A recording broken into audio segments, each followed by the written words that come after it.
On September 9th, an Allegheny Airlines DC-9 collided with a Piper Cherokee near Indianapolis, and 83 people were killed.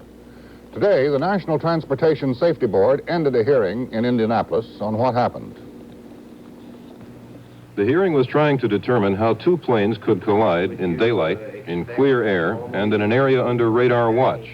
Allegheny Flight 853 was accepted on radar by approach controller Merrill McCamick, who was on duty when it disappeared from the scope. When I looked back at the scope, I noticed that the target was no longer visible on Allegheny 853.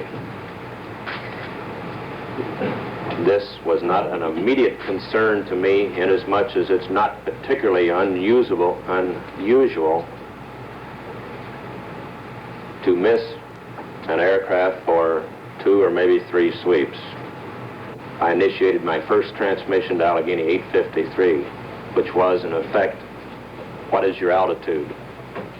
I didn't necessarily care in this instance what his altitude was. It was just a method of trying to establish communications. I wanted to hear his voice. McCamick said he never saw the small plane on his radar screen at all. Most of the Indianapolis radar technicians who testified agreed that airplanes without transponders occasionally don't show up on radar. A transponder is a device on an airplane to strengthen its radar image. All commercial airliners have them, but many small planes don't, including the one involved in the collision. The hearing ended today after 3 days of testimony, and the information it produced will be reviewed in Washington.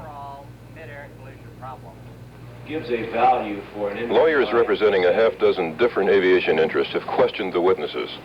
They've spent most of their time trying to protect their agencies from blame for last month's mid-air collision. As a result, there's been very little agreement on what caused it, and even less agreement on how to prevent the next one. Steve Delaney, NBC News, Indianapolis.